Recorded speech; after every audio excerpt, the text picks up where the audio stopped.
Hello students, welcome back to my YouTube channel JK tutorials. আমি তোমাদের Joyjit sir. আজকে class 8-এর ফার্স্ট ইউনিট টেস্টের পরিবেশ বিজ্ঞানের আরেকটি সাজেশনের ভিডিও নিয়ে চলে এসেছি। যারা আমার চ্যানেলে নতুন, এরকম নতুন ভিডিওর আপডেট পেতে অবশ্যই চ্যানেলটিকে লাইক এবং সাবস্ক্রাইব করে দিও, যাতে যখনই আমি নতুন কোনো ভিডিও ইউটিউবে আপলোড করি সবার আগে নোটিফিকেশান তোমার কাছে পৌঁছে যায়। তো স্টুডেন্টস, তোমরা ভালো করেই জানো আমাদের ফার্স্ট ইউনিট টেস্ট ক্লাস 8-এ মোট 30 মার্কসের হয়। তো ভিডিও শুরুতে আমাদের ভালো করে জেনে নিতে লাগবে যে আমাদের এই 30 মার্কসের কোশ্চেনের প্যাটার্নটা কীরকম। তো তোমাদের সুবিধার্থে আমি তোমাদের সামনে একটি মার্কস ডিস্ট্রিবিউশনের টেবিল তুলে ধরেছি, যেখানে আমাদের ফার্স্ট ইউনিট টেস্টে 30 মার্কসের মধ্যে 1 মার্কসের 8খানা এমসিকিউ থাকবে, 1 মার্কসের 7টা এসএকিউ, 2 মার্কসের থাকবে 3টে প্রশ্ন, আর 3 মার্কসের থাকবে 3টে প্রশ্ন। টোটাল আমাদের 8, 7, 6 আর 9 মোট 30 মার্কসের প্রশ্ন এরকম ডিস্ট্রিবিউশনে হবে। আমরা ভালো করে জানি আমাদের ফার্স্ট ইউনিট টেস্টে মোট 5টি অধ্যায় আছে। ফার্স্ট হলো 1.1 বল ও চাপ, 1.2 স্পর্শ দ্বারা ক্রিয়াশীল বল, 2.1 পদার্থের প্রকৃতি, 2.2 পদার্থের গঠন, আর 6 নম্বর অধ্যায় আমাদের দেহের গঠন।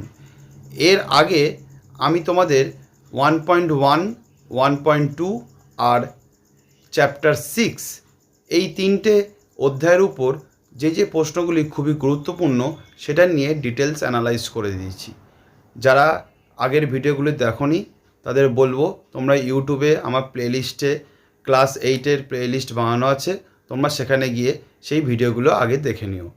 আজকের ভিডিওতে আমি তোমাদের 2.1 পদার্থের প্রকৃতি এই অধ্যায়ের যে প্রশ্নগুলি খুবই গুরুত্বপূর্ণ আমাদের ফার্স্ট ইউনিট টেস্টের জন্য সেই প্রশ্নগুলো নিয়ে তোমাদের সাথে আলোচনা করব। তো স্টুডেন্টস দেখো, এই আমাদের পদার্থের প্রকৃতি এখান থেকে যে প্রশ্নগুলি আমি ফার্স্ট রেখেছি তোমাদের জন্য: 1 নম্বর, পদার্থ কাকে বলে; 2 নম্বর, অবস্থার অনুযায়ী পদার্থ কয় প্রকার ও কী কী; 3 নম্বর, ঊর্ধ্বপাতন কাকে বলে। খুবই গুরুত্বপূর্ণ প্রশ্ন পরীক্ষার জন্য, যে আমরা জানি কোনো যেসব পদার্থগুলোকে কঠিন অবস্থায় তাকে তাপ দিলে সেটি কঠিন থেকে সরাসরি আমাদের গ্যাসীয় অবস্থায় চলে যায়, এবং তাকে ঠান্ডা করলে আবার সে সরাসরি আবার কঠিন অবস্থায় চলে আসে, সেই ধরনের পদার্থগুলোকে আমরা ঊর্ধ্বপাতন বলা হয়। তো 3 নম্বর প্রশ্নটা খুবই গুরুত্বপূর্ণ। 4 নম্বর, পদার্থে ভৌত ধর্ম ও রাসায়নিক ধর্ম বলতে কী বোঝো। 5 নম্বর, খুবই গুরুত্বপূর্ণ প্রশ্ন পরীক্ষার জন্য ফার্স্ট ইউনিট টেস্টে স্টুডেন্টদের জন্য। তোমাদের বলবো 5, 6, 7, 8 এই প্রশ্নগুলো পরীক্ষার জন্য 2 মার্কসের জন্য খুবই গুরুত্বপূর্ণ। বর্ণহীন নাইট্রিক অক্সাইডের উপর অক্সিজেন গ্যাস চালনা করলে কি ঘটবে। 6 নম্বর, চুনাপাথরকে উত্তপ্ত করলে কি ঘটে লেখো। প্রত্যেকটা তোমাদের বলবো এই প্রশ্নের উত্তরগুলো লেখার সময় তোমরা অবশ্যই কিন্তু সমীকরণ, বিক্রিয়ার সমীকরণ কিন্তু দেবে, নাহলে কিন্তু তোমাদের পরীক্ষায় মার্কস ডিডাক্ট হবে। 7 নম্বর, মার্কিউরিক অক্সাইডকে উত্তপ্ত করলে কি ঘটে। 8 নম্বর, পোড়া চুনে জল দিলে কি ঘটবে। প্রত্যেকটা কিন্তু তোমাদের এখানে বিক্রিয়া সহ তোমাদের প্রশ্নের উত্তরগুলো লিখতে লাগবে। 9 নম্বর, চিনির গুঁড়ো ও বালিকে কিভাবে আলাদা করবে। 10 নম্বর, জলযুক্ত কিউপ্রিক নাইট্রেটকে উত্তপ্ত করলে কি ঘটে। ম্যাগনেসিয়াম ফিতে বা তারকে উত্তপ্ত করলে কি ঘটবে। প্রতিটা প্রশ্ন খুবই গুরুত্বপূর্ণ। তোমরা যদি বিভিন্ন স্কুলের কোশ্চেনের সেট দেখো, বা তোমরা যদি রায়মার্টিনের কোশ্চেনের সেট দেখো, তাহলে দেখবে এই প্রশ্নগুলো বিভিন্ন স্কুলের সেটে বারবার করে রিপিট হয়েছে। তো তোমাদের বলবো তোমরা এই প্রশ্নগুলো যেন অবশ্যই পরীক্ষার আগে ভালো করে রেডি করে যাবে। 12 নম্বর, ক্যালসিয়ামের সঙ্গে জলের বিক্রিয়ায় কি ঘটে। লোহিত তপ্ত আয়রনের উপর দিয়ে স্টিম চালনা করলে কি ঘটবে। 14 নম্বর, অক্সাইড কাকে বলে উদাহরণ দাও।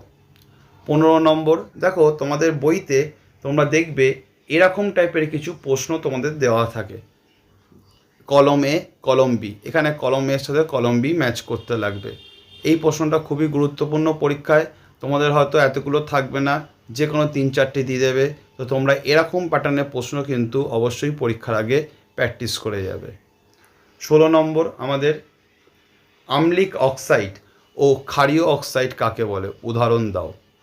জলের সঙ্গে ক্যালসিয়ামের বিক্রিয়ায় সোডিয়ামের মতো তীব্র হয় না কেন?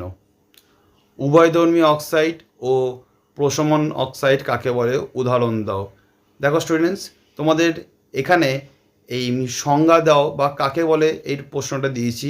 তোমাদের হয়তো এক্ষেত্রে ডাইরেক্ট সংজ্ঞা দা বা কাকে বলে না দিয়ে জাস্ট একটা উদাহরণ দিয়ে বলবে কোনটা উভয়ধর্মী অক্সাইড বা কোনটা প্রশমন অক্সাইড।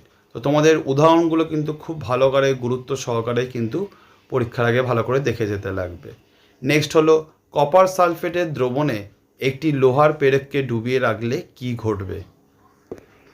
নেক্সট আমাদের 20, এখানে দেখো আমি কতগুলো এখানে তোমাদের কাজ দিয়েছি যে কোন ধাতব আয়ন শরীর সুস্থ রাখার কাজকে গুরুত্বপূর্ণভাবে ভূমিকা পালন করে। ফার্স্ট 1 নম্বর, দেহের জলের ভারসাম্য রক্ষা করা, তারপর হৃৎপিণ্ডের কর্মতৎপরতা, দাঁত ও হাড়ের গঠন, বিভিন্ন হরমোন ও উৎসেচকের কাজ, রক্ত জমাট বাঁধা ইত্যাদি ইত্যাদি। তো তোমাদের এগুলো কিন্তু ভালো করে দেখে যেতে লাগবে কোন ধাতব আয়ন কি কি কাজে নিযুক্ত থাকে। তারপর কতগুলো আমি এখানে লেড, পারদ, cadmium, nickel, aluminium, fluorine, arsenic, এই প্রত্যেকটা যে আছে এদের উৎসগুলো কিন্তু তোমাদের দেখে যেতে লাগবে যে কোন কোন উৎস থেকে এগুলো মানবদেহে প্রবেশ করে। তারপরে দেখো আমাদের 22 নম্বর প্রশ্ন, ধাতু ও ধাতুর মধ্যে পার্থক্য আর ভৌত ও রাসায়নিক পরিবর্তনের মধ্যে পার্থক্য। এই দুটো পার্থক্য সমান গুরুত্বপূর্ণ, পরীক্ষার জন্য 3 মার্কসের প্রশ্ন। এই টাইপের পার্থক্য কিন্তু এই অধ্যায় থেকে হামেশাই কিন্তু স্যারেরা দিয়ে থাকে। তো তোমাদের বলবো তোমরা অ্যাটলিস্ট 4টে করে পয়েন্ট কিন্তু অবশ্যই এই পার্থক্যগুলোর জন্য পরীক্ষার আগে রেডি করে যাবে। নেক্সট দেখো, এখান থেকে আমি কিছু ইম্পর্ট্যান্ট এমসিকিউ প্রশ্ন আমি রেখেছি তোমাদের জন্য, যে প্রশ্নগুলো বারবার করে পরীক্ষায় রিপিট হয়। তো ফার্স্ট যে প্রশ্নটি রেখেছি, পচা ডিমে গন্ধযুক্ত গ্যাসে কি, আমাদের হাইড্রোজেন সালফাইড। আমি প্রতিটা প্রশ্নের শর্ট প্রশ্নের উত্তর দিয়ে দিয়েছি যাতে তোমাদের পরীক্ষার আগে প্রস্তুতি নিতে কোনো রকম সমস্যা না হয়। পচা মাছের গন্ধযুক্ত একটি গ্যাস ফসফিন। ঝাঁঝালো গন্ধযুক্ত গ্যাস আমাদের অ্যামোনিয়া, বা আমাদের বাথরুমেও অ্যামোনিয়া গ্যাসে থাকে। আষ্টে গন্ধযুক্ত গ্যাস কি, আমাদের ওজোন গ্যাস। তারপর বিশুদ্ধ জলের স্ফুটনাঙ্ক 100 ডিগ্রি সেন্টিগ্রেড। একটি তরল ধাতু হলো কি, পারদ। একটি তরল অধাতু কি, ব্রোমিন। সবচেয়ে কঠিনতম মৌল হিরে। তারপর পেচ্ছাবখানায় আমাদের ঝাঁঝালো গন্ধযুক্ত যে গ্যাসটি পাওয়া যায় সেটি কি, গন্ধক বা সালফার কিসের দ্রাব্য। প্রতিটা প্রশ্ন কিন্তু খুবই গুরুত্বপূর্ণ এমসিকিউ প্রশ্ন, তোমরা কিন্তু একটাও কিন্তু ছাড়বে না। গন্ধক বা সালফার কিসের দ্রব্য। তারপর চুম্বক আকর্ষণ করতে পারে এরকম ধাতুগুলো কি কি আছে, কোবাল্ট, নিকেল। কঠিন আয়োডিনকে উত্তপ্ত করলে কি হয়, একটি উজ্জ্বল অধাতুর নাম লেখো। কয়েকটি নরম ধাতু লেখো যাদের ছুরি দিয়ে কাটা যায়। সবচেয়ে হালকা ধাতু কোনটি, সবচেয়ে হালকা মৌল কোনটি, একটি অর্ধপরিবাহীর নাম লেখো। মানুষের শরীরে কোন ধাতুটি সবচেয়ে বেশি থাকে, মানুষের শরীরে কোন অধাতু বা মৌলটি সবচেয়ে বেশি থাকে। তারপর স্টেনলেস স্টিলের উপাদানগুলি কী কী, মিনামাটা রোগ কিসের জন্য হয়, আর্সেনিক দূষণ কী জন্য হয়, রক্ততঞ্চন মানে রক্ত জমাট বাঁধতে আমাদের কোন খনিজ মৌল সাহায্য করে, আর সিগারেটের ধোঁয়ার জন্য কোন ধাতু থাকে। এই কটা প্রশ্ন রেখেছি, মোট 24টা। আশা করছি এই কটা প্রশ্ন তোমরা যদি এই চ্যাপ্টার থেকে ভালো করে রেডি করতে পারো, এর বাইরে আর কোনো প্রশ্ন তোমাদের এক্সট্রা করে করতে লাগবে না। আর আমাদের এই অধ্যায় থেকে 2 মার্কস আর 3 মার্কসের জন্য মোট আমি 22টা প্রশ্ন দিয়েছি। এই কটা প্রশ্ন এই অধ্যায় থেকে করলে এনাফ, এর বাইরে আর কোনো প্রশ্ন করার দরকার নেই। আজকে যে প্রশ্নগুলো বললাম, যদি তোমাদের মনে হয় যে এই কোনো প্রশ্ন তোমাদের উত্তর অজানা আছে বা তোমরা বুঝতে পারছো না কীভাবে লিখবে, অবশ্যই তাহলে আমাকে কমেন্টে জানাবে। তাহলে আমি সেই প্রশ্নগুলোর উত্তর নিয়ে একটা নতুন ভিডিও বানাবো। আজকের ভিডিওটা এই পর্যন্ত। যদি ভিডিওটা ভালো লেগে থাকে অবশ্যই চ্যানেলটিকে লাইক এবং সাবস্ক্রাইব করে দিও এবং তোমাদের বন্ধুদের মধ্যে শেয়ার করে দিও।